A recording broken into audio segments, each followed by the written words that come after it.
প্রাচীন ও ঐতিহ্যবাহী প্রতিষ্ঠান জিমন্যাস্টিক ক্লাবেরও বেশি সময় ধরে বাগবাজারের অন্যতম প্রাচীন ও ঐতিহ্যবাহী প্রতিষ্ঠান জিমন্যাস্টিক ক্লাব আজও তার গৌরবময় যাত্রা অব্যাহত রেখেছে।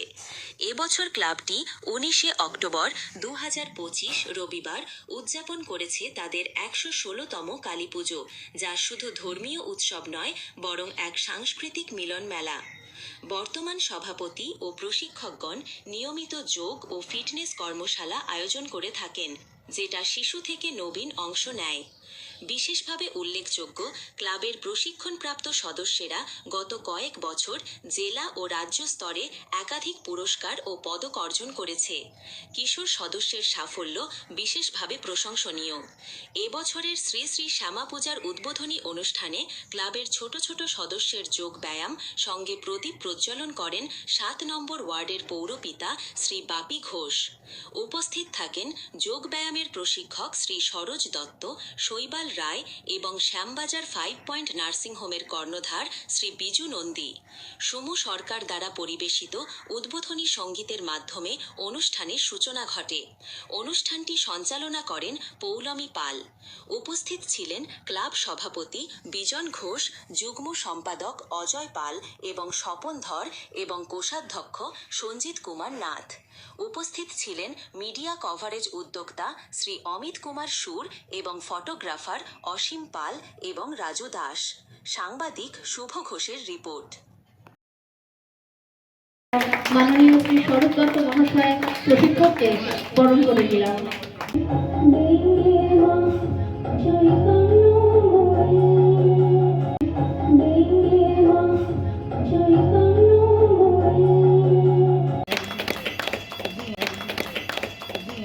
একটি পুরস্কার তুলে দিচ্ছেন ইন্দ্রনীল সেন, আদিত্য চ্যাটার্জি। ওদেরকে আনন্দ দিতে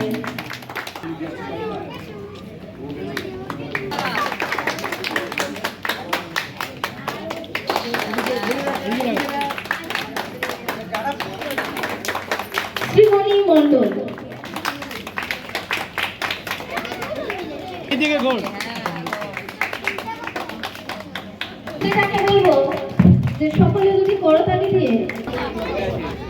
লজ্জার কথা। আর শরীর চর্চা যদি ঠিক না থাকে, অর্থাৎ এইখানে জিমন্যাস্টিক ক্লাবে যে শরীর চর্চা হচ্ছে যোগব্যায়াম থেকে শুরু করে এবং জিমন্যাস্টিক, এই জিমন্যাস্টিক কিন্তু বহু জায়গায় বন্ধ হয়ে গেছে, কিন্তু আমরা মনে করি এই বাগবাজার জিমন্যাস্টিক ক্লাব এখনও চালিয়ে যাচ্ছে।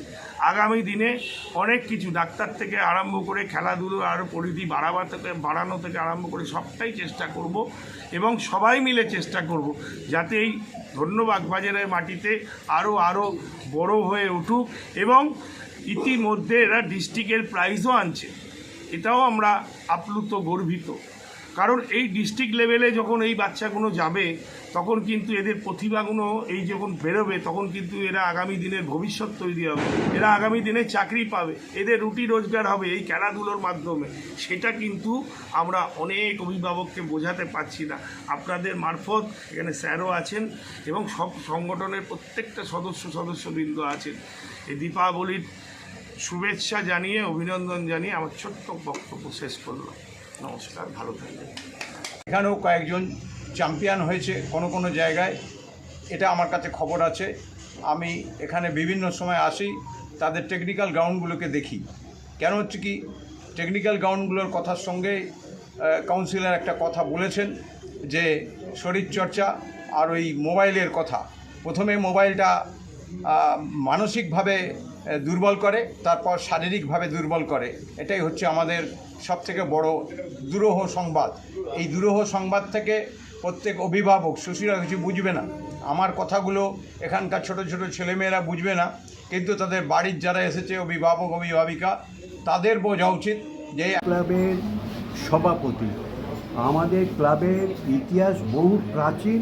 উত্তর কলকাতার জিমন্যাস্টিক ক্লাব আমাদেরই প্রথম হয় এবং আমাদের যখন এই জিমন্যাস্টিক ক্লাব সূচনা হয় একটা সার্কাসের মতো, সেটা প্রচুর লোক এইখান থেকে শিখে তারা সার্কাসেও জয়েন করে। আমরা এই ক্লাবটাকে এগিয়ে নিয়ে যাচ্ছি এবং সেটা বাচ্চাদের যোগব্যায়াম মাধ্যমে এবং জিমন্যাস্টিকও শেখানো হয়।